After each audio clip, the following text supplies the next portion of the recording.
Let's talk about the Kelces real quick because you just mentioned Travis before. But Jason, I am sure your level of respect for him is through the roof. You clearly know what it takes to do what you do in the trenches at such a high level for such a long time. He's incredible, man. And I'm wondering what you think of when you compete against him and watch him.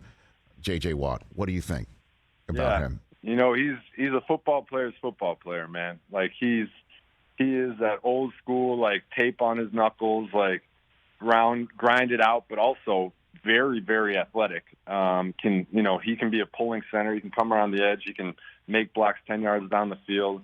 He's going to play hurt. He's going to do it grimy. He's going to lead that offensive line, and he's going to give Jalen everything he needs. Like you just, as a player, you have a lot of respect for a guy like that doing it for so long and at such a high level. And then, again, I know Travis, you said Mahomes knows he's always going to get open. And I know your job is essentially to make sure Mahomes isn't upright to get it to Kelce. But can you answer the question so many fans have is, why is he open all the damn time? Clearly, you're circling him. You know what I mean? Clearly, you're circling him in meetings. Clearly, like the Jaguars knew that, he's going to catch it. And he catches it 14 times, So what do you got for me there? JJ. Dude, so when the last couple of weeks, obviously, I'm watching these games just like a fan, just like everybody else. Yeah. And you're watching the games, and I'm a player. I've literally game planned against them. We've had double teams called against them, and you have everything lined up. And you watch these games, and Mahomes is scrambling around, running around, and then he chucks it, and all of a sudden the camera cuts to Kelce, who with nobody within 10 yards of him. And me having been in those meetings, I'm still baffled. Like where is everyone? Like I don't. It's the connection that he has with Mahomes to know exactly how Mahomes is thinking and where he's going to scramble to and what he's looking for. But then it's also just this incredible innate feel for the game, and he can have his head on a swivel at all times and know where the open space is, know what Mahomes' capabilities are, and just get in that spot. But I mean, I'm not the only one. It feels like he is in a space 30 yards wide every time.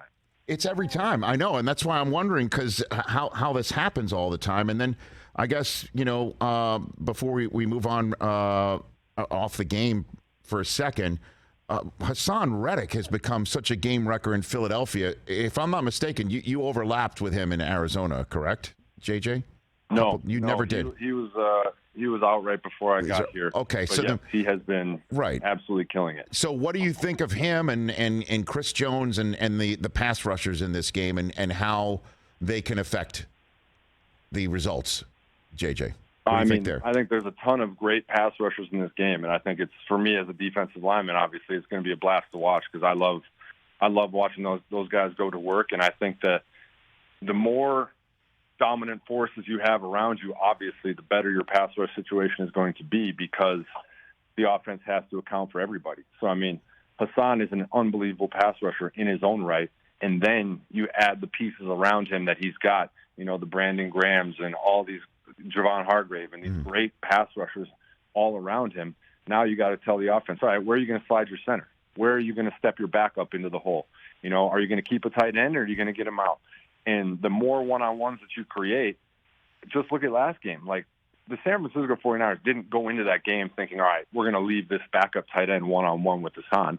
But once you get out there and you start seeing all these guys and you have to make those mic points and you have to make those calls, you all of a sudden are like, well, technically the rules of this play say to leave the backup tight end one-on-one with Hassan. So we do.